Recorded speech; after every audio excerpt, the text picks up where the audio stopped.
everybody. It's Alex, and welcome to our Y&R Chat for Sunday, February 14th, 2021. Oh, did I say the wrong name? Kind of like how I've been saying Danny Boaz instead of Donnie Boaz for, I don't know, the past 4 months? Could not one person have told me that his name is Donnie, not Danny? Or maybe you did, and I didn't see it or catch on to it. All I know is that nobody ever told me. I'm on the internet this morning trying to do a little research on this guy, a little follow-up digging, and I noticed that the Wikipedia has his name spelled wrong. No, Allie, the Wikipedia is not wrong. You're wrong. His name is Donnie Boaz, not Danny. Way to go!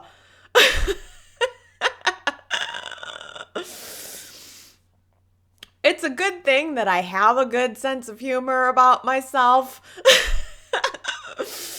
And that I am completely okay being the butt of the joke. 'Cause here I am. And in truth, honestly, I enjoy that I said his name wrong, not only last week, but since November, since we started talking about Donny Danny Boaz. Donny the Danny Boaz. But I especially enjoy that I was getting it wrong every time I said it in the middle of a huge rant about the guy getting fired. That adds an extra layer of something special for me. It tickles me. It warms my heart all up inside. So much fury over the firing of this guy whose name I don't know. Oh. Who is running the show there over at Y&R Chat? They should be doing some fact-checking. Whoever it is, who is the executive producer and head writer of Y&R Chat? Because I think they need to be fired. Bring me her broomstick.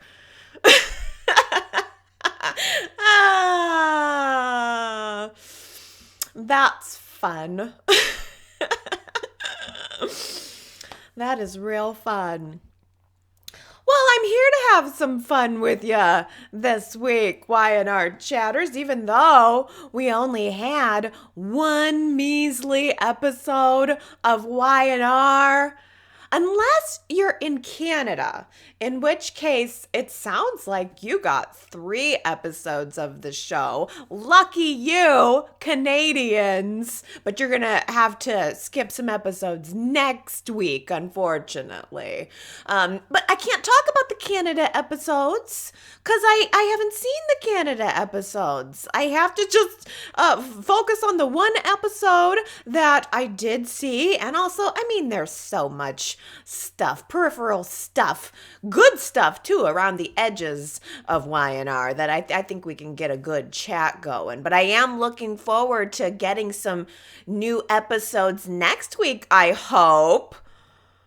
I'm hearing good things about what's coming up. I'm hearing that next week is going to be opening up with Nate sunbathing on a nude beach next to Bill Spencer. Oh, yes, and now I am going to want to be tuning in for that. When we come back from preemption, I hear it's all nude beach. That's what I'm hearing. And you know me, accuracy is kind of my thing. Oh.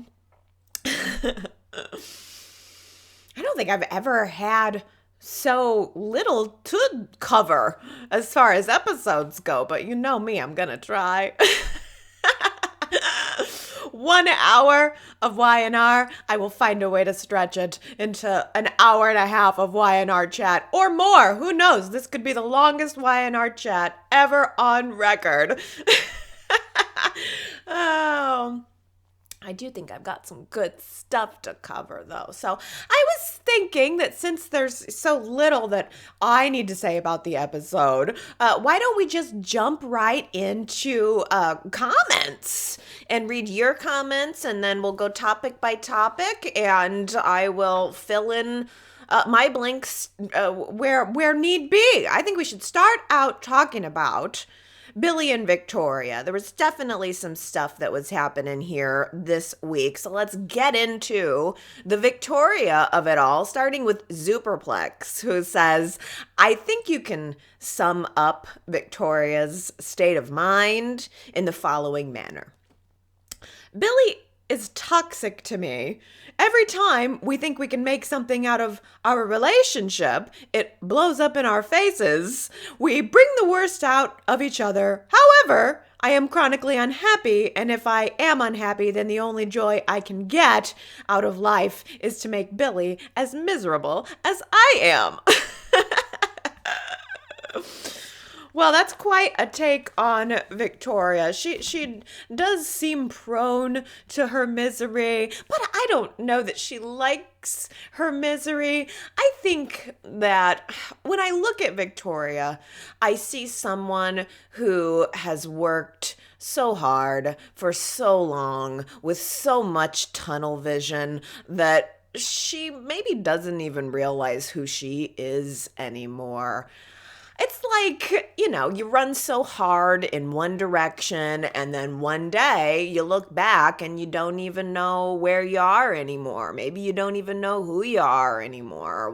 And maybe you don't even know why you were running in the first place. That's kind of my assessment of Victoria. And I think the nightmare scenes that she had last week said a lot about her frame of mind. I really liked the moment in her nightmare where Billy was surrounded in an all black space and he was holding out his hand to her, and she obviously wanted to grab it, but he was moving further and further into the distance.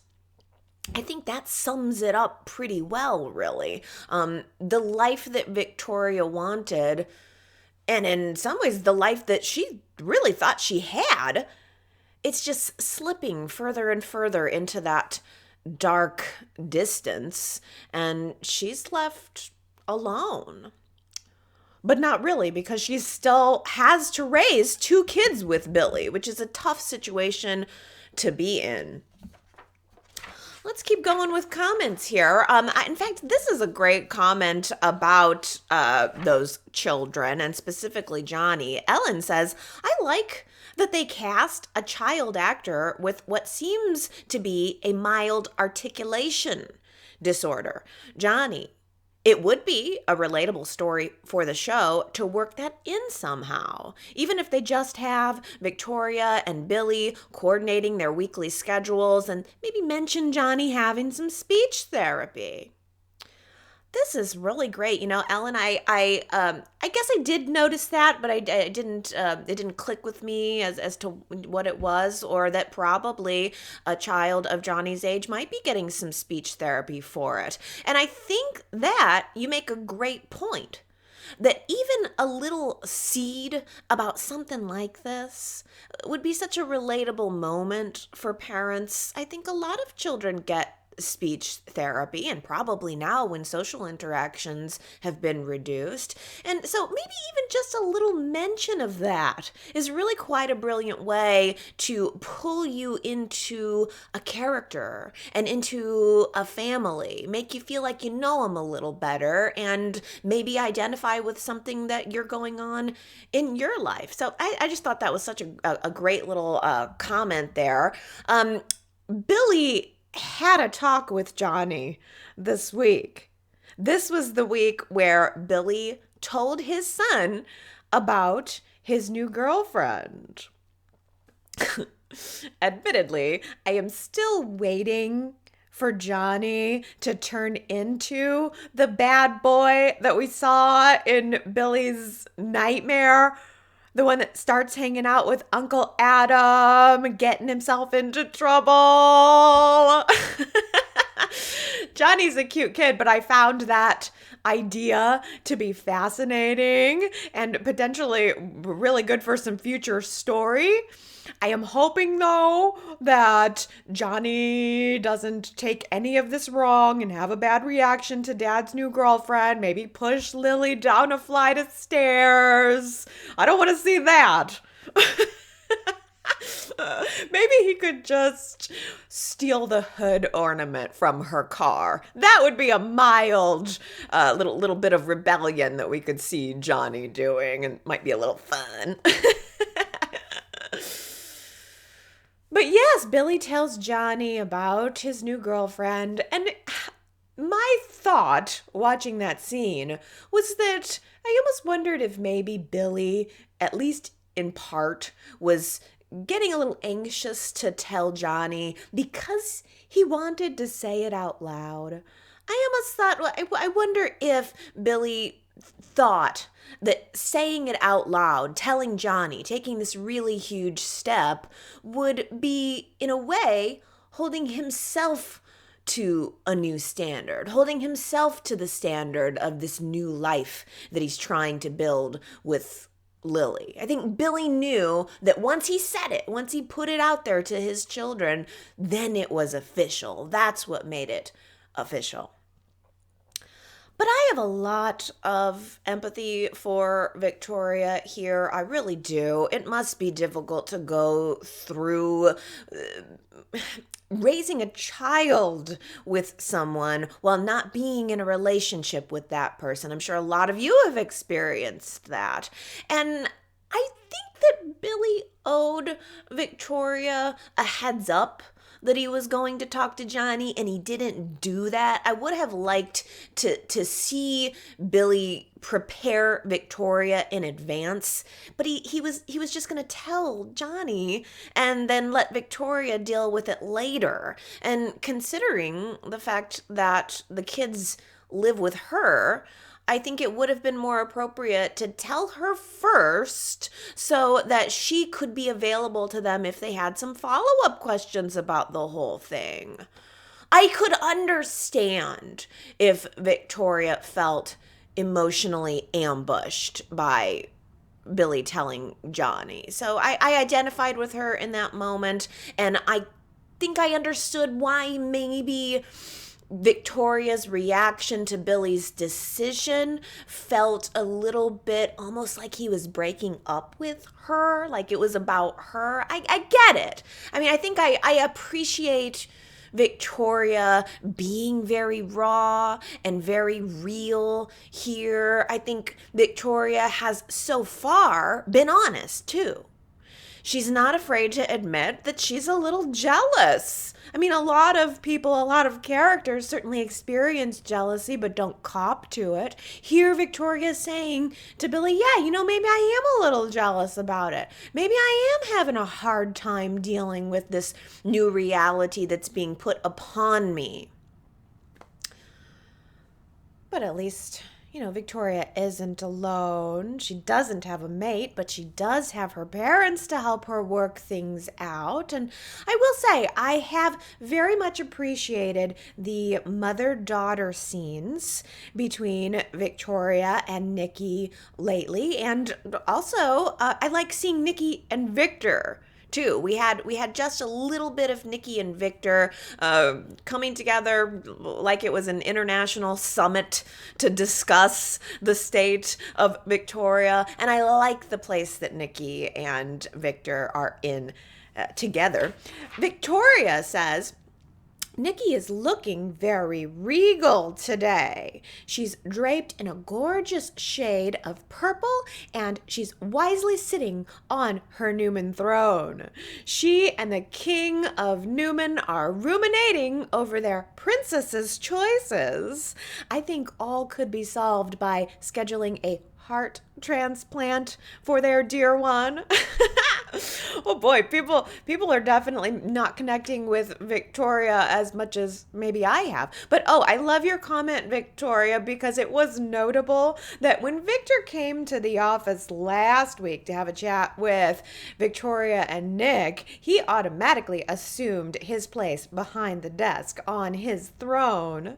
And yet, when he came to the office to talk to Nikki this week, Nikki was the one who was sitting behind the desk. I thought that was a really nice visual, and yes, they certainly are spending a lot of time talking about Victoria, empathizing with Victoria. Maybe she does need a heart transplant. I think it's possible that Nikki might also benefit from a heart supplement when it comes to the topic of Adam, because inevitably, if Victor and Nikki are going to talk about the children they share together, Victor's going to want to talk about the son that he shared with Hope, that's still a part of his life and who Victor obviously still wants to be in his life. Victor has feelings for his son, and Nikki is not always very sensitive to that. Most of the time, it feels like Nikki is kind of phoning in any feeling, any emotion, anything she says. She's just kind of phoning it in on the topic of Adam. I think Nikki doesn't want to come off as completely heartless, but it's clear that she cannot contain her resentment. Maybe it's rightfully so, but both.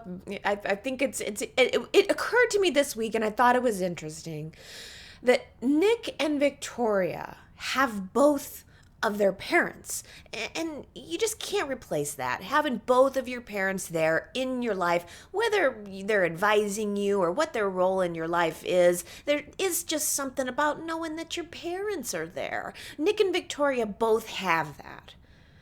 But Adam only has Victor. He doesn't have his mother anymore. And, we're getting a lot of scenes with Nikki and Victor giving support and guidance to Nick and Victoria. But I would like to know, where are the Victor and Adam scenes that it seemed like we were gonna get? Occasionally, Victor will talk to Nikki about Adam, but where are the scenes between Victor and Adam? Victor and Adam were supposed to be making some headway on their relationship. That's what I thought. I thought that Victor was going to be making an effort to show up at Adam's penthouse, that they would maybe have some bonding over Adam's isolation and his desire to save Chelsea. I thought all of that was going to be coming from Victor, but instead it seems as though Sharon is the focus of this story. It's Adam and Sharon, not Adam and Victor. And I think that scenes between Victor and Adam would be a lot more meaningful for this story. Maybe not quite as dramatic and juicy and soapy, but add some substance to this story. And now would be the time to do it. Now is the time for a big bonding boost between father and son, only to be torn asunder at a later date. I want to see Victor and Adam getting close, and then it will rip my heart out even more when we find out later that, Victor's done something or Adam's done something, or for some reason they're torn asunder. Oh, speaking of speech therapy, how about this great comment from Sharita, who says, I'm really displeased as a speech language pathologist to see people yelling at Chelsea to force her to speak. That would never happen. Why doesn't she have an actual speech pathologist to help with her recovery? I am not a fan of how they are handling it from a medical perspective. I do like the story in a disbelief way with the drama of Chelsea and Sharon. That's everything. It sure is a difficult balance, I'm sure. I have always wished that Y&R would steer a little, make a little bit of a wider path around the medical issue storylines because there's so much that people are dealing with in their real lives. And I think people do like to have that bit of escape in a soap opera. So, yeah, I don't think the medical story that's happening around Chelsea has been handled at all realistically. And I'm not sure, is it worth the price to get the Chelsea and Sharon scenes? Is it, and this is a question for you, is it worth the price of of making the medical story a little more ridiculous in order to get those soapy, catty scenes between Sharon and Chelsea? Maybe you'll have to let me know, Sharita and everyone and anyone, if you think if it's worth it. Superplex also says, Allie, you predicted it. Phyllis is allergic to the Newmans.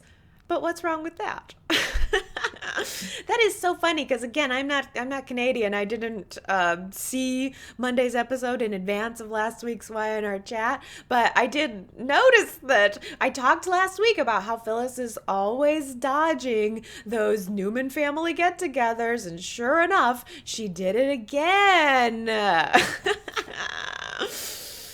Phyllis cannot hide her distaste for Victor, and maybe it's wise on the part of Y&R to not have Phyllis breaking too much bread with Victor, because then all the fans would be saying, what? Why would Phyllis even want to come 10 feet within Victor after everything he did to her and put her through? So maybe it's driven more so by that. But I tell you, the Summer and Phyllis scene this week was truly excellent. Tina Cole says, I really enjoy Summer and Phyllis's quality time. Phyllis was cracking me up when she wouldn't pronounce Sally's name correctly. What is it with not being able to get people's names right? That's a whole nother layer of egg on my face. Me and Phyllis at least were in good company, not being able to get somebody's name right. She was always one letter off. Just a little bit off. It was Sarah Spectra. This is funny, Tina Cole, because it sounds like you perceived Phyllis as doing it on purpose. And I didn't think of it like that, but you're probably right, because the message that Phyllis was trying to impart to Summer was, why do you care about this chick? Who cares about Sally Sarah Spectra? Nobody. So why, who even cares about her name, getting her name right? You're Summer Newman.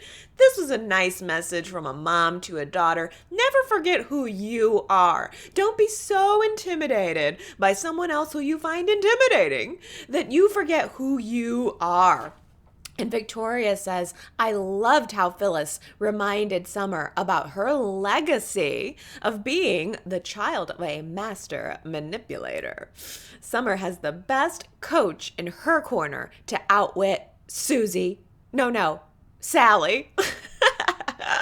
Hey, how about we move on to the big bombshell of the week?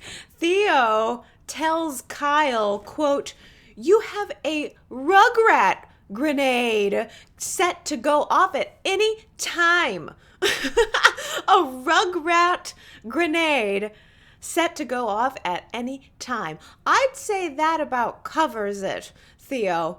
A rugrat grenade. Very nice choice of words. Why, oh why, are we not experiencing these gems of Theo's character on a daily basis anymore?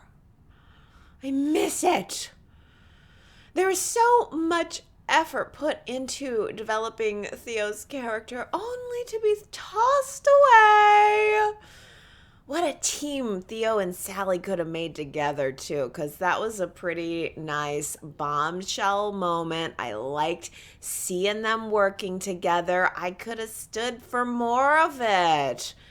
Uh, I mean, just Theo and Sally being a thorn in Kyle and Summer's side, I think that would have been a great centerpiece of the show right now. Theo had all of the reason to want revenge and to just continue to stick it to Kyle and Summer at every opportunity. But Daisy says, I don't like that Theo came back to town and is the same as he was. He learned nothing. I wish they had him return as a great success, which he is building on. But no, he still has a vendetta against Kyle, and now Theo is willing to hurt a child. That's who will be hurt in the end. Oh, see, this is true. This is true of Theo's evolution, because right before he left town, he did have a moment where it seemed that he had evolved, and now he's come back with all of the desire to have that revenge on Kyle. But Kyle really hadn't evolved. That's the piece of it that maybe makes it work, was that Kyle was vindictive toward Theo right up into the minute that Theo walked out the door. So if Theo had a reason, came upon some information that he could use against Kyle, I believe that he would use it. He doesn't have anything to lose at this point. But I guess the other thing is, I knew that I shouldn't expect an evolution here. I knew that I shouldn't really expect too much out of Theo, considering it was going to be a short-term stint. He was only going to be on for one episode. But you do make a good point. It's not exactly character consistent. If Theo and Sally were on the show together wreaking havoc, I think that it would be appropriate to have woven in Theo's evolution, and Sally's too, if we're supposed to believe there's one there. But the one episode quickie kind of cut us off at the knees in terms of character there. Diana says, I loved the scene with Theo and Kyle. My favorite scene between Kyle and Theo since Theo made his first appearance on the show. I have been wanting to comment about this, but didn't want to spoil anything. But I really liked how Y&R made the audience think Theo was only on the show for one episode with Sally at the coffee house. They did this by showing us Sally in the hallway as Jabot by herself and then entering the boardroom alone. Sally has a few words with Kyle without any sign of Theo being around, and when all of a sudden we hear Theo's voice and we see him walk into the room, that was great to see him. I didn't pick up on that as being a moment of, oh, Y&R was trying to do a gotcha there, because we first saw Theo calling Sally. He had a building in the background and he was just making a phone call to her. So yes, you're right. It would have been easy to assume that, he's just going to be making a phone call and that's it. But you're right. They did play it for some surprise when Theo walked into the boardroom to get a chance to reveal his secret on his own. If Theo had just passed the secret over the phone to Sally, that would have been a little disappointing. So this is a great point that Y&R gave us a little bit of a shocker there. And Diana also says the best part of that scene with Kyle and Theo was when Theo was explaining to Kyle how he had run into Tara Locke in New York and then demonstrated how they air kissed. I found it to be so funny and memorable. I loved Theo's cocky demeanor with Kyle, as it was well-deserved after how badly Kyle treated Theo before he left town. Oh, is there any chance we're going to get Theo back one of these days? Because Y&R has very much chosen to focus on Kyle and Summer and their trials and tribulations, and having Theo as this errant cousin who Kyle has a big beef with is such a great way to come in and challenge Kyle's character. If Kyle continues to be central on this show, I would like to see Theo come back to challenge him. They made a really good dynamic. They're two very different guys, and it's the flip side of the coin with Summer and Sally. They're two very different kind of gals, and it's just there's so much opportunity for juicy drama here, especially in their age bracket. I mean, they're right in a really good age for the show to kind of catch the younger viewers and to pull them into what their story is. They're all hustlers. They're all just getting started into their careers. I mean, what are they, late 20s? They're hungry. They're all hungry, and just that right in and of itself just kind of writes itself. Bring Theo back, bring Sally back, and it all just, and let them work together, and it all just kind of writes itself. Switching over to hotter topics now, Leslie says Abby seems too chipper for her husband just leaving out of the blue without a goodbye.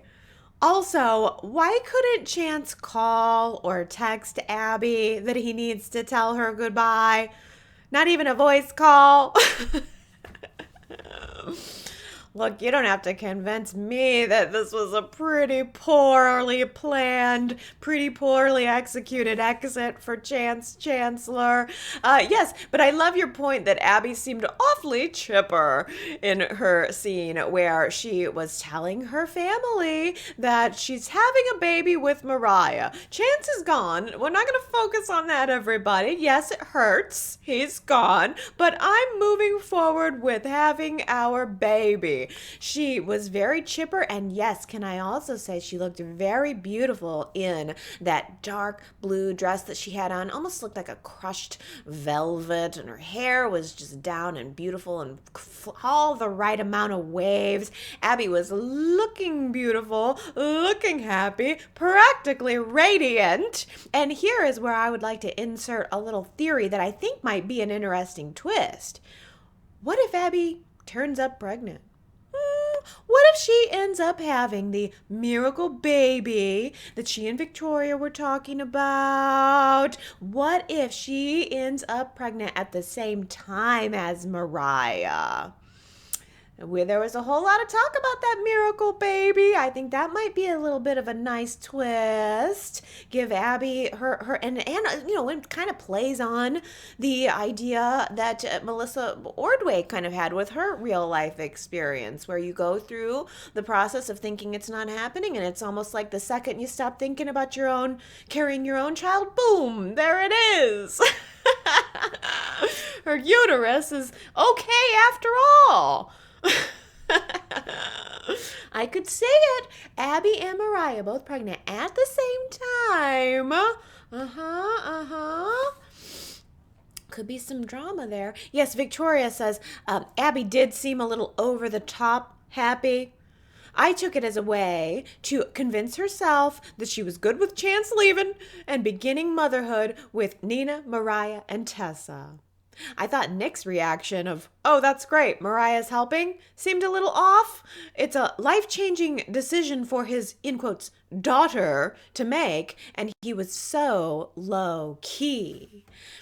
Yes, Victoria, you put daughter in quotes there. Yes, Mariah is not Nick's biological daughter, but we've been given many scenes that seem to imply that Nick and Mariah have a father-daughter type relationship between them. Well, except for the few moments where it almost kind of seemed like Mariah was into Nick. Do you remember that? When it almost seemed like Mariah kind of had the hots for Nick. It was brief, but it was there, and you know it. But yes, I felt like everybody's reaction was a little bit mild, not just Nick. I mean, like, Victor had a pretty mild reaction to not only what the choice and the direction that Abby was going in to have her baby via surrogacy and using Mariah. He had no qualms about that whatsoever, but also everyone seemed so casual about the fact that Chance was just gone. And specifically, Victor and Chance had that great scene a few weeks ago where they were both sitting on the couch bonding over how much they loved Abby. It seemed as though Victor was really embracing Chance in a way that he's never done with any of his other children's spouses. That felt significant. That felt meaningful. That signaled to me that Y&R was in the process of weaving Chance into the Newman family in a meaningful way. And now all that is gone. It is just gone. And I wonder how long it will be before Abby gets some kind of message from maybe Christine that Chance has gone missing and he is presumed dead. That is the path that I see. Well, I asked you guys last week, though, what you think of Chance's sudden departure. Well, it was pretty hands down.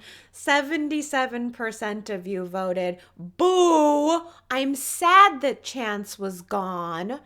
23% of you voted, woohoo. I don't mind that he's gone. No problem here.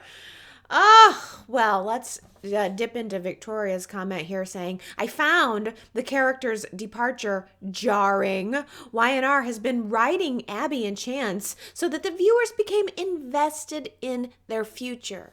Yes, Victoria, I love this choice of words. And I think that's why I felt so upset about it, because Y&R was invested and we became invested in Abby and Chance's future. And they put a lot into it. I mean, they had a lot of issues just getting to the point where they could be together, where Abby was letting herself believe that she could love, that it was safe to love. And then we went through her fears of him as an officer, which, by the way, have now come true. She had so many fears about him being in the line of service and losing him. And she worked her way through that only to lose him. Then we had this beautiful wedding. And then we had Abby overcoming her own feelings of inadequacy, not being able to carry their child, and deciding to move forward in a positive direction. And now it's just all dashed. It's just all gone. And it stopped so abruptly with so very few little seeds to get us there. So that's where the upset is, that there was an investment of our time that is now for naught. Marianne V says, I don't like what they did to Donny. Okay, I have to pause there because Marianne V, I take full responsibility for you and anyone else who has been calling him Donny. I almost feel like it's become a Mandela effect thing. Like, I said it, and then maybe it just gets in your head, and everybody just thinks it's Donny because I said it, and that's just been what it is. His name's just been Donny for 4 months now. So I just want you to know that anybody out there who has called him Donny, it's my fault. Don't jump on anybody else for doing it. It's me. It's all me. But Marianne V says, I don't like what they did to him or to Chance or to Abby. They were just starting on this whole new storyline with Mariah, and now it will be ridiculous to pursue the storyline without Chance. Okay, this is great too, because here's the thing. All right, Chance had to go. Okay, I don't know why I don't agree with it, but like, how can we go on with the surrogacy from here? Why is it that, all right, the Chance train had to stop, but why are we still going forward with the surrogacy? If we are dropping Chance, then maybe we should just drop the surrogacy storyline too. Is it because the scripts are written in advance and they don't want to lose their money investment? I mean, we talk about our time investment, but is it that they don't want to lose their money investment having to go and rewrite those scripts to write out the surrogacy storyline? But once again, I feel like Y&R had some time to plan and prepare. I think maybe it would have been a little wiser to pivot. Southside Granny voted that she does not mind Chance's sudden departure, saying, I just didn't get into what he brought to the character, which wasn't much of anything. I can see that argument. I absolutely can see that argument. I think that the character of Chance was always kind of a straight-laced military type, not a lot in terms of drama. I mean, he's not Adam. He's not the dark prince type of character. He's always been kind of straight. And again, I think the show needs those straight-laced type of characters. Nick might be put into that category. Paul might be put into that category. Just, the guys. Just the guys. And so, again, I think it's true that Chance is not terribly exciting. I didn't find Chance terribly exciting when John Driscoll played the role either. But I liked Danny's version. I kind of liked the vibe that he was bringing to the character, to the show. But I think the fact that, nobody knows, I didn't even get his name right. I certainly can't speak too much toward how much I love him or something. And I didn't love him. I barely bothered to look up his name. Apparently.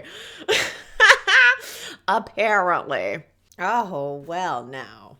Here is the dirt that I was trying to dig up on old Donnie. When I discovered the hard truth that his name was Donnie. Sharita says, well, could his firing be backlash? There seems to have been a big controversy for the tweets he posted.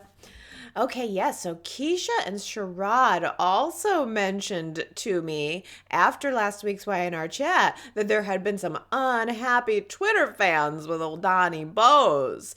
Now, this was the first I've heard of it. I don't participate in Twitter, so I didn't know anything about that. But there apparently are some rumblings that Donnie's firing. Should I just keep calling him Danny?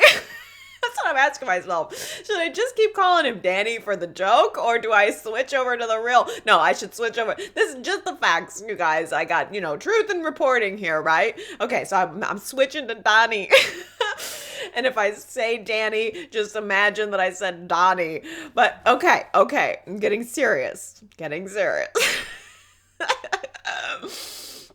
There are some rumblings that Donnie's firing was politically motivated. Oh, okay. So I don't know though. It's hard for me to say because I haven't seen any of this. I didn't know anything about this.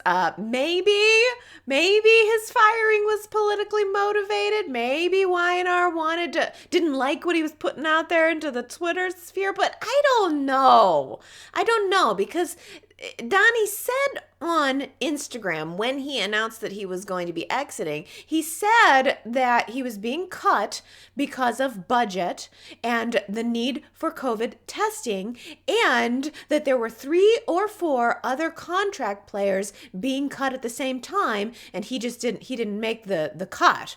So he has since deleted that part of the post, and maybe something else that he said on Twitter or whatever, maybe that got deleted and there's more to the story that I don't know. But I did try looking it up, but now that I think about it, I don't know, maybe I couldn't find anything about it because I was searching for Danny Boaz. Who?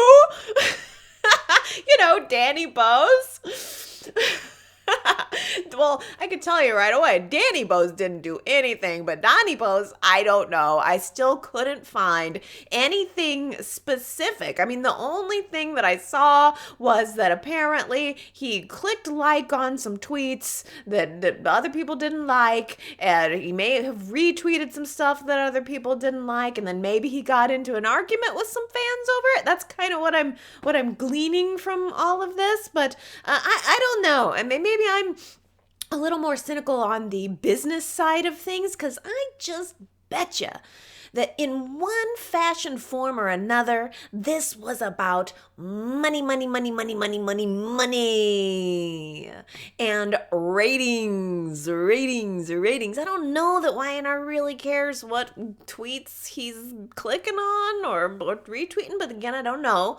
To me, I think Chance had to go, because why have Melissa Ordway standing 3 feet away from some pretty boy when the viewers are lukewarm on him and can't even bother to get his name right, and when they can just get rid of him and bring in Justin Gaston, probably pay him less money, and get the full bang for their buck? And I do mean bang for the buck. Did you see Melissa Ordway and some of her bustiers during the honeymoon scenes? I think that might be a little more what I would guess is the motivating factor. But Ambreen is really loving the fact that we've got these real life couples on screen together. I was hypercritical of it last week, but Ambreen says that gets my guilty pleasure award. Seeing the real life couples on screen, I will take my romance in any way, even if it doesn't make sense. But, Ambreen says, why are Adam's love scenes always so short and only in dreams? He has the saddest love life in town aside from Jack. Okay, so I am so glad that there are folks out there who are really, really loving the real life couple scenes together, because I was so hypercritical of it last week. And I was thinking about it, and I really think that the reason I'm not all that into the real life couples is because I don't really like knowing too much about the actors and their lives. Like, the quickest way to ruin a character for me is to know something about the actor that contradicts it or that taints it or that colors it in any way. I've made that mistake before, so I really steer clear of knowing anything about these people. And I think that it's obvious that that is what happened to some people with Donnie. I mean, you saw something on Twitter that you didn't like of him, and it made you dislike the character of Chance. That's exactly why I don't want to know who the actors are dating. I don't want to know what they had for breakfast. And most of all, I don't want to know what they think about things. Unless that thing is Y&R or their Y&R character. I'm happy to know what they think about Y&R or their own character, but outside of that, I don't want to know.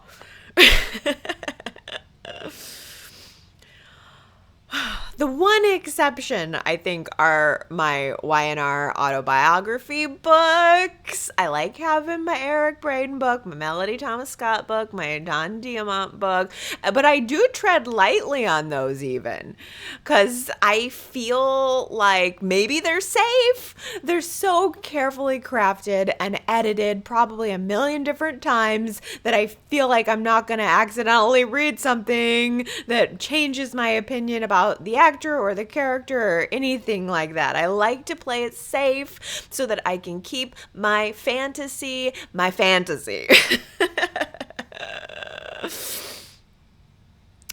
A lot of these actors seem to feel that they need to use social media now, when maybe it's not such a bright idea. Oh, well, let's move on because last week I had speculated that Donnie's firing was handed down from the network, demanding more intimacy. We talked about that a little bit, and Superplex had forwarded that particular thought, and I really have picked up on that because one thing I know for sure is that what the network really cares about here is ratings. That's definitely something I know for sure. The network cares about ratings.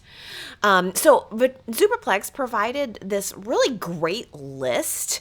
It's a Wikipedia page, as a matter of fact. You can find it at yrchat.com, but it gives a list of all of the daytime soap operas ever presented on television and then their ratings by year.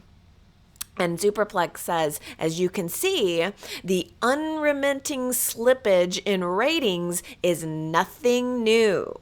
As a matter of fact, it is a phenomenon that the industry has been struggling with for the past 26 years. Okay, so I did dig into this wiki and it was depressing. I'm not gonna lie. Looking at the numbers and the ratings drops for soaps over time, for The Young and the Restless over time, it was pretty depressing. Because, of course, the first thing I did was I went to look at what the ratings were in 1993 when I started watching the show, and Oochity ouch, it's down 74% since 1993, and it's down 35% from even just 5 years ago. Ugh. It was tough to look at. I ran my numbers and it looks like each season of Y&R has had about a 3% slip over the past decade. So every year for the past decade, they've lost like 3% of their viewers. But the past 2 years had double-digit dips. 2019... For that season, Y&R lost 13% of its viewers. 2020, same thing, 13% of the viewers. Now, the good news is Y&R is still the top-rated soap, and CBS is still absolutely dominating the daytime market and the primetime TV market. But CBS is the king of a dying media, no? The majority of people probably don't watch broadcast TV. I'm guessing the majority of people are streaming the show in some fashion. CBS has really done a great job of spearheading their CBS All Access service. I think that's very big. They have a lot of original content on there that I would be interested in seeing if I had the time to watch the shows. But I did notice that they are transitioning CBS All Access over into a new thing called Paramount Plus. So on March 4th, CBS All Access, which is like everything streaming that CBS has, is going to transition to Paramount Plus, which I guess will be everything that the Paramount Network owns too. So this is an interesting thing that's happening right now that I wonder if it affects Y&R. I wonder if any of this is affecting the decisions that are happening at Y&R right now, because their main focus is going to be to have all of that content, Y&R included, Bold and Beautiful, all of it. It has to compete against Netflix, Hulu, Disney Plus, and all of the like, all these other streaming services. So let me put this out there. Y&R viewers, soap viewers, are older.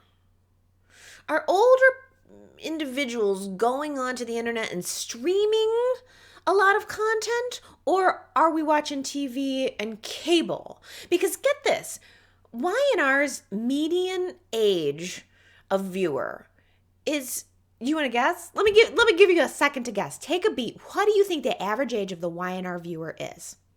I'm going to tell you. 64. 64 years old. And that is the eldest of all of the soaps. Y&R has the oldest audience of all of the soaps, and the average age is 64. All of the soaps have median audiences in their 60s. So is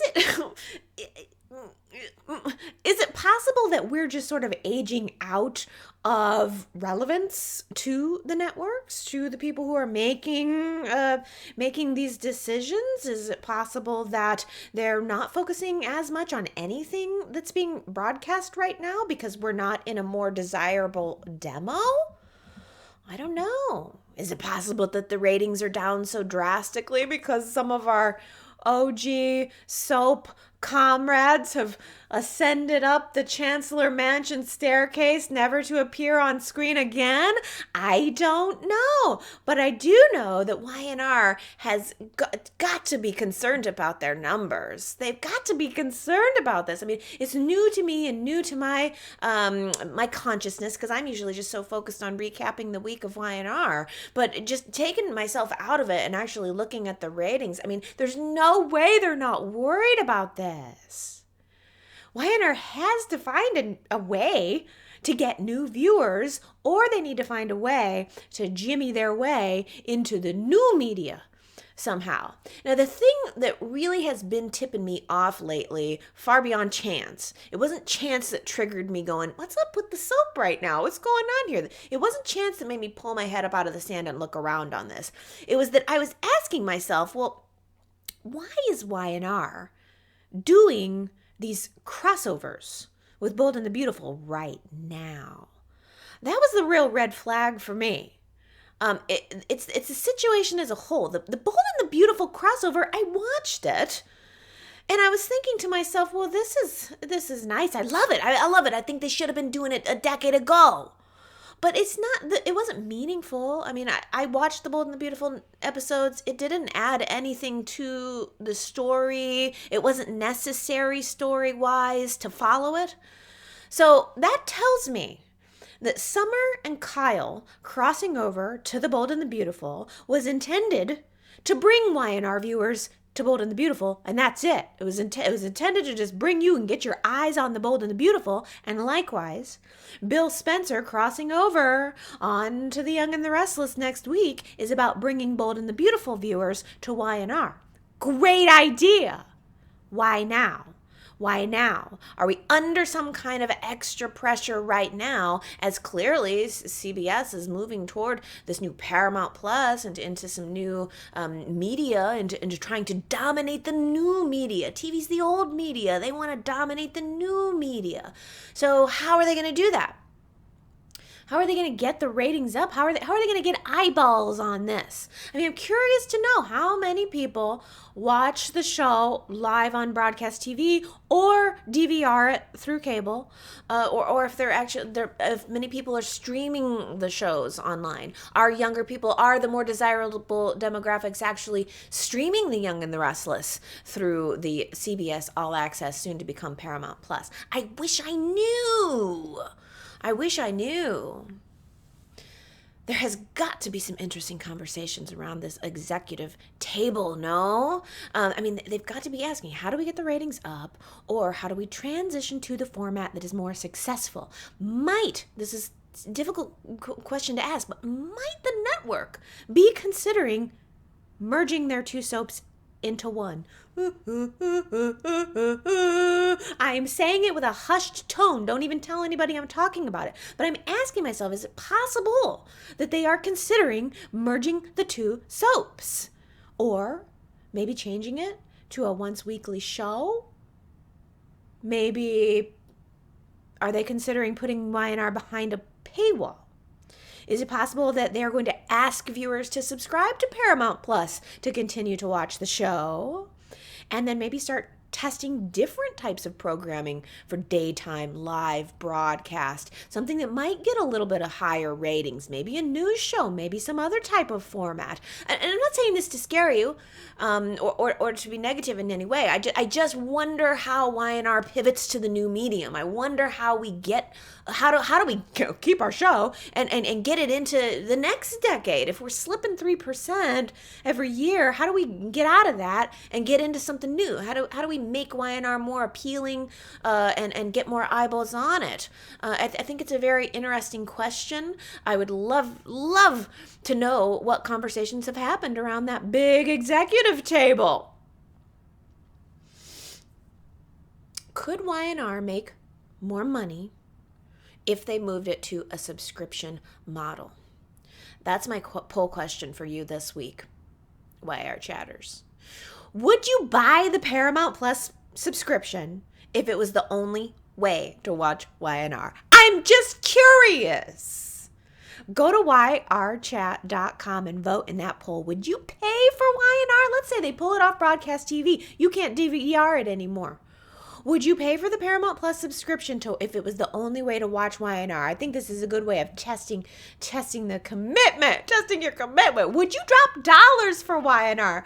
I mean, it's free to all of us, and I'm so grateful for that. I mean, how much free entertainment has Y&R provided me and us over the years? But I wonder if you'd be willing to plunk down $10 a month for that Paramount Plus if it meant that you could continue to watch Y&R, or would it make you stop watching Y&R? Hey, we got to talk about something this week. There was only one episode, so why not go to the website? Let me know if you would buy it to watch Y&R, or hey, maybe you're already a subscriber.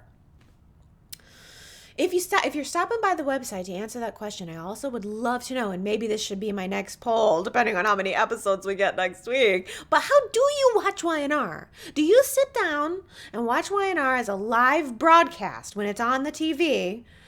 Or do you record it? Do you do a DVR recording and then watch everything through your cable service later? Or do you stream the show at cbs.com? Maybe you're doing it through an app on your box. I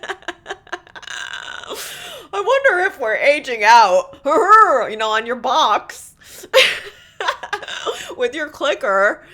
Do you have to get up and turn the dial if you want to change the box channel? I don't know. Is it possible we're getting old? Or do you pirate the show? Let me know how you watch the show. I would love to know. Maybe you don't watch it at all anymore. Ooh, because Christy says, I feel like I need to raise my hand and come out of the shadows to say I gave up on Y&R during the hiatus and classic episodes after a decade plus of being a loyal viewer. When the show came back, I realized that I'd moved on with my life and I found other hobbies during that time. I'll always listen to your podcast though, Allie, because I love listening to your commentary, but the show lost me almost a year ago. You can count me as one of the victims of Josh Griffith and his writing tenure. Oh, okay. So, because I kind of suspect that some fans, maybe a lot of fans, have stopped watching Y&R and have picked up Y&R Chat for the recap. Because I have one place where I can check the amount of downloads for the podcast, and I don't even know how accurate the stats are. I still remember changing the TV channel with the clicker. I don't know how accurate it is, but I did notice that for some reason it seems like the podcast has become more popular. It's doubled in numbers over the past couple of years. And now that I've taken a look at Superplex's ratings numbers, I think to myself, well, gee, I kind of wonder if what's happening here is that there are fans who love Y&R and want to stay in touch with Y&R, but maybe the daily grind of it has become a little bit too much, or the stories aren't as appealing for whatever reason. I mean, we all move on with our lives. We all have find ourselves in different places, but for whatever reason aren't watching the show as much right now, but are looking for, an hour and a half of a podcast recap that's more bite-sized, more manageable. So I kind of wonder if that's the case. It's clicking with me a little bit more now. That I wonder if Y&R's drop in viewership has created more people interested in Y&R Chat for the recap. I also wonder how many people, maybe this is another poll question too, but I wonder how many people have ever stopped watching Y&R for a while and then come back to it? Like if you drop it, do you come back to it? Like, because how does it happen? Is it, I could miss that day's episode, and then maybe you miss 2 days and you don't think about it, and then, maybe you find yourself a couple weeks later and you're like, you know what, I don't miss it. And now I've got all this extra time. I don't know. Or I mean, again, I'm always so dismissive of the people who show up at the website to let me know that they're going to stop watching. Because I feel like if you're going to stop watching, you're not going to talk about it. You're just going to do it. You don't need to tell anybody about it. I feel like it's a lot of bluster a lot of times when people are like, I'm going to stop watching this show because it's blankety blue. And I don't know. I'm not exactly sure. I know that I don't know what I'd do without it. I honestly don't know what I would do without Y&R. I found this show when I was 15. I was 15 years old. How old am I?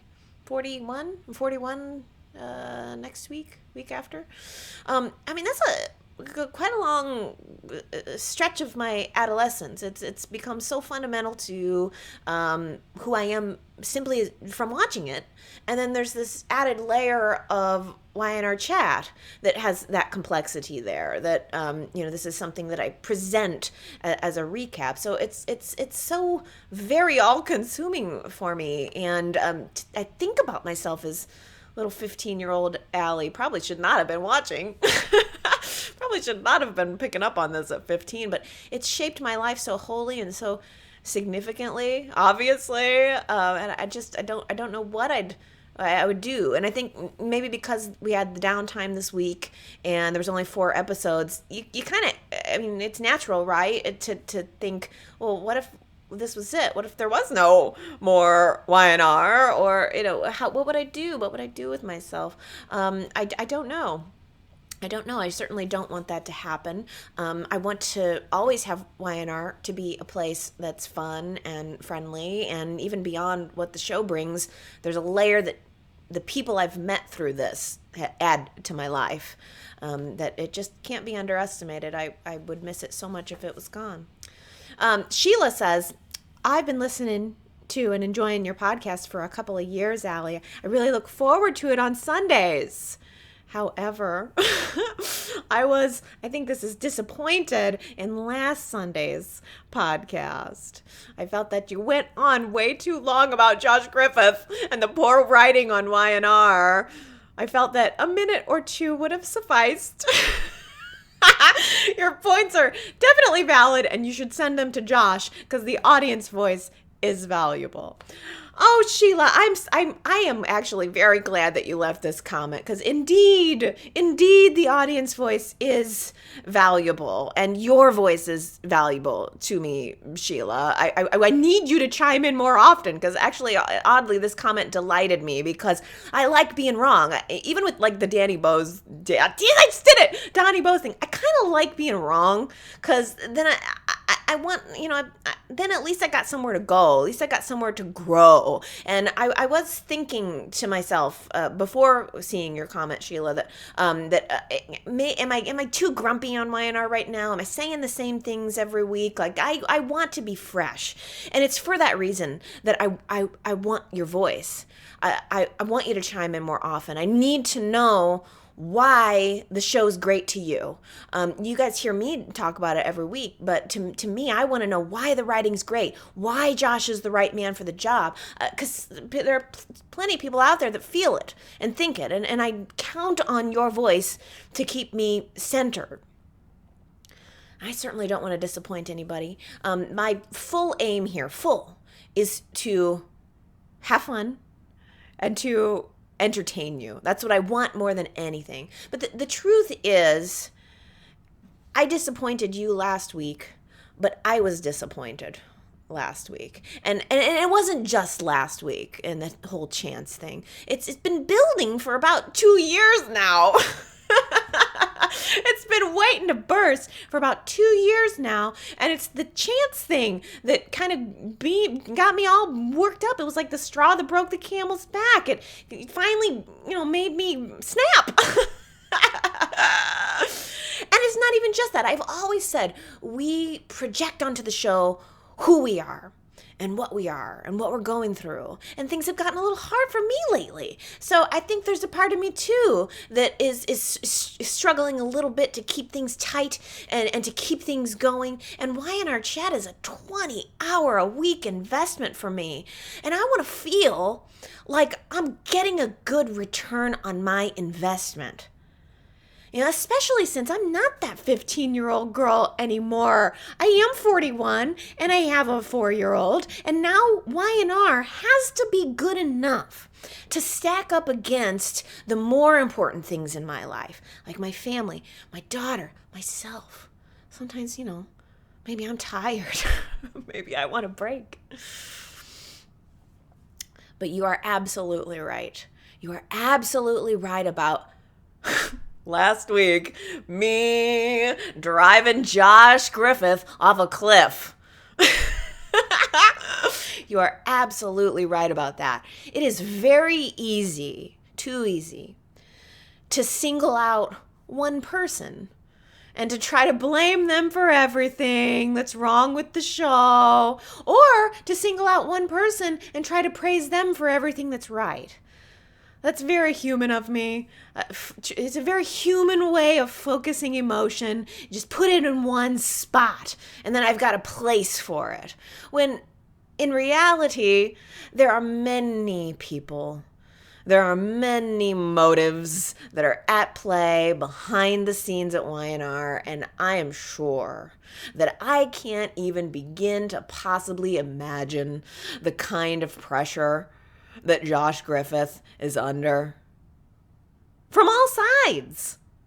The network, the staff, the fans. For all I know, Josh Griffith spends every day and every night trying to please his egomaniacal father who has pressured him to take over the reins of a struggling soap opera.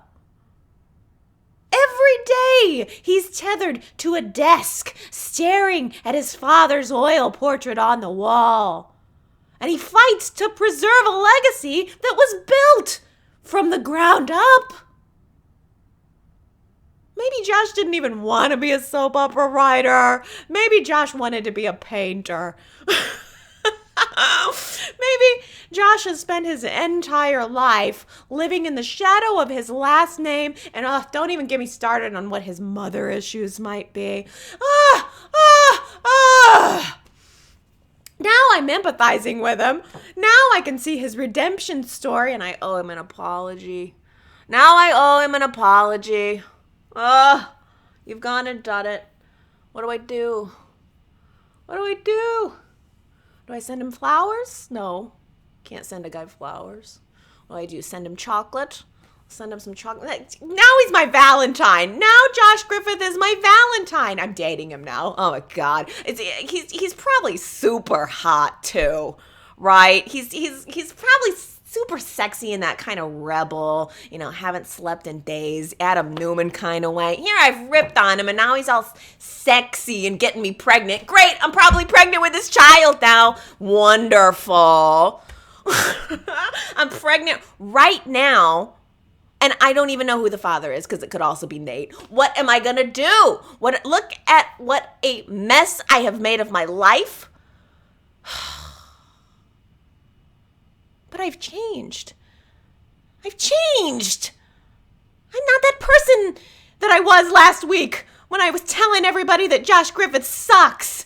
I'm not that person anymore. I've changed. Why won't anyone believe me? All I want is for us to get a second chance. I just want to get a second chance, maybe a wealthy husband, and maybe a job as Lauren's executive assistant. All I want is a second chance.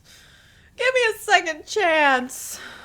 Or a new chance. You could feel free to recast that. Recast that or bring on somebody else. I don't know. Well, a little bit of chicken soup for my soul. Normally, I don't watch the classics. I take that as an opportunity to take a day off. One day off of Y&R. That's usually what I do if there's a classic episode that airs. But The Victor Newman 50-year anniversary clip show was an episode that I wanted to watch. I chose to watch it. And that was before I knew that it was going to be preempted all week. It wasn't like, well, I might as well watch it. I know I only got 2. No, I wanted to watch it. And I think that episode was exactly what I needed to get back in touch with what I love about Y&R. I mean, it's a lifetime of memories. It's a lifetime of moments. Not plot. It's not a lifetime of plot. It's a lifetime of little character-defining moments. So many wonderful takeaways from these classic moments. And I don't want them to be lost, nor do I want them to become gimmicky, nor do I want them to always have to take place inside of a plot twist. There's something about Y&R that's so good and so slow, and you could sip it and savor it, and the small moments, I think, are what really draw me in personally. The small moments are what make the investment worth it, where I feel, okay, yeah, this is why I do it.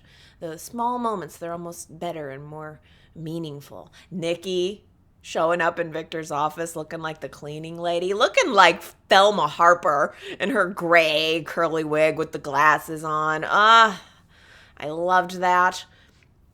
Victor preparing his son Nick to follow in his footsteps, to take over the company that he built from the ground up.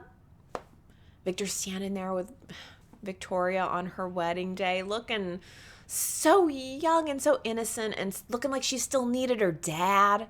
And then Victor holding little baby Adam in his big rugged hands, like Victor Newman in his rugged hands holding this little tiny baby. Something about that so special. Something I also appreciated on my rewatch of the rerun, and I don't know if you guys all saw it. I don't know if you had a chance to watch it. It was the anniversary episode where they celebrated him and did the big art installation at the end of the episode. But there was this really great moment. I don't know why. I don't even think I caught it before when I originally saw that episode. But there was this flashback to Victor and Jill, and she was sitting in his penthouse, and seeming like he was trying to woo her a little bit. And there was just this little moment where he told her to take off her shoes and get comfortable.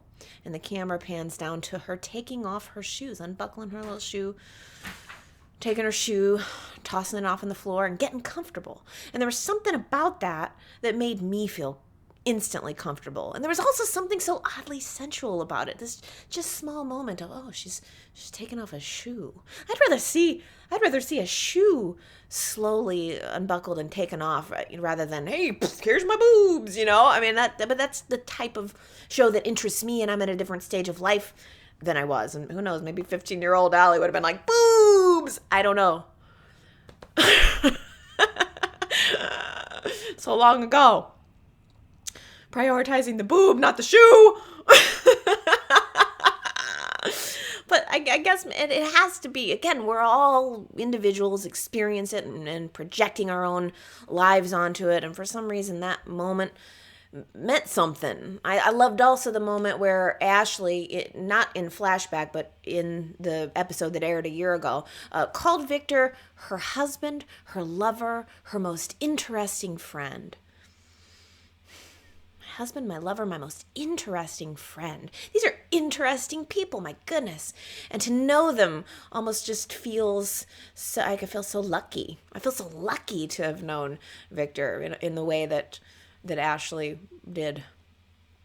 And there was the great moment of Paul giving Victor his wallet back, or giving him some money back after he had the opportunity to steal it, and then Victor's rewarding Paul for his honesty. There's a nice little morality tale in there that meant something at one point. And of course, we have all of the drama too. All of that's just the icing on top of the cake, not the whole cake itself. If you just eat the icing, then you're getting sick. You need the cake to balance out the frosting. And we had that most classic of classic moments as Jack sits smugly behind Victor's desk, and Victor tears that portrait down off the wall and smashes it down, and then walks up to Jack's face and snaps a pencil right in half, right in front of him, and then takes the pause to fix his hair. Snaps that pencil, brings his hands immediately back into a hair fluff. I mean, man, that's what got me. I mean, that's what said, oh, I'm going to have to watch this show forever. I guess I'm in it forever now. That's the moment I care about. That was the moment that was good, and it's true that as much as I loved this episode that was aired on Tuesday for me in the U.S., it's carried on the back of the past. This is not a great episode because it was a great 2020 episode. It's a great episode because it was a bunch of great details from the past. So, I mean, but I will say, as a point in the father of my child, my new husband's favor, Josh Griffith, as a point in Josh's favor, that episode had one of the greatest details that I think I didn't have before, that really has been given to me and has filled in something important for me in my story. The detail that was given to me by Josh Griffith and that writing team that was new in 2020 was the knowledge that Victor Newman started Newman Enterprises by selling soap out of the trunk of his car.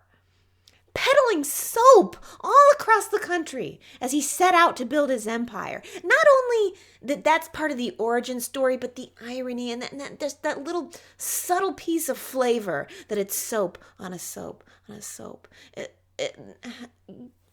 That moment makes it worth it for me. I don't know who wrote it. I can't blame it on Josh. I can't blame it on just Josh. I can't take anything away from just Josh. Whoever wrote that is excellent. There's so many people that probably contributed to that Victor Newman retirement party, and one person, if it goes well, gets all of the accolades, or if it doesn't go well, one person gets all of the disdain. That's not fair. What I know and why I like the characters, why I like to focus on the characters and not the actors and not the behind the scenes peoples, because they're what's central to me. They're what matters to me. Their lives are what's important. And Victor Newman, there's just nobody more important to the show to me than Victor Newman. He's so central to my original love of Y&R, being 15. And in so many ways, I just realized this week without it that Y&R is so central to who I am, and I know I never want to lose that. Well, that's probably way deeper than any of you wanted to go. I had lots of comments of people that were like, whoa, Allie's on fire. That was fun. And I have a sense of that. I know that I'm here to entertain you and that I want you to have a good time. I want you to laugh. If I get a laugh out of you for a Y&R chat, then my job is done. So yeah. But I want to be thoughtful. I want to make you laugh, but I want to make you think. There's a lot I can do here, and I hope I'm doing my job well, especially on a week where there's not a lot of other content. But maybe you've enjoyed this. I hope so. I have no Who Said It quote for the week because there was only one episode. So what, do I pick something from one episode? Nah, that doesn't seem right. So I thought, you know what, instead of the Who Said It quote for this week, what if I dig back into the past and give you a quote from 2 years ago? You won't get it, and it won't count against your record, Henry. But I'm going to give you this quote because, I don't know, it felt kind of like a good quote to use this week. But this is from 2 years ago, almost to the week. So this is the week of February 4th to 8th, 2019. You'll never get it, but here you go. Hope for the best and prepare for all other eventualities. Not a bad philosophy.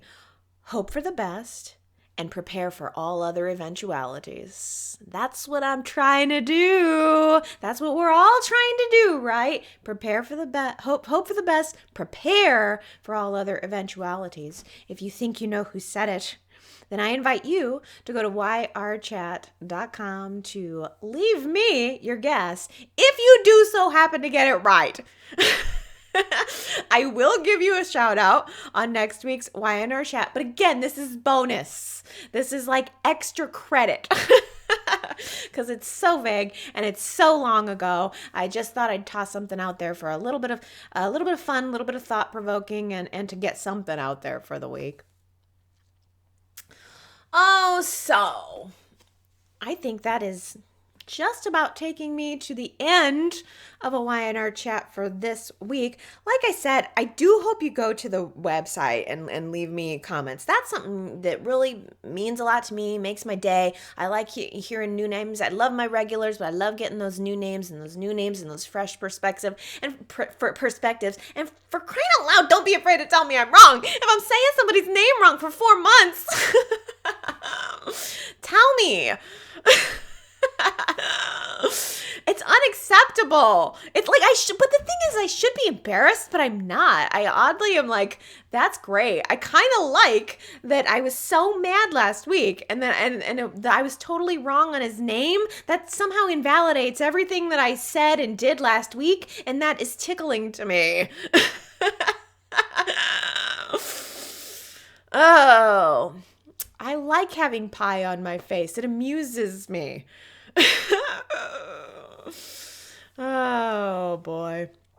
So yeah, go to the website. Hey, vote in the poll too. Let me know if you'd buy that subscription. I don't mean to give anybody the impression that I know anything that anybody else doesn't know. Believe me, I've never had any contact with anybody at Y&R over the years. I'm not priming you or trying to get your data to find out if you buy a Paramount Plus prescription. You know, the prescription for Y&R. I am just curious.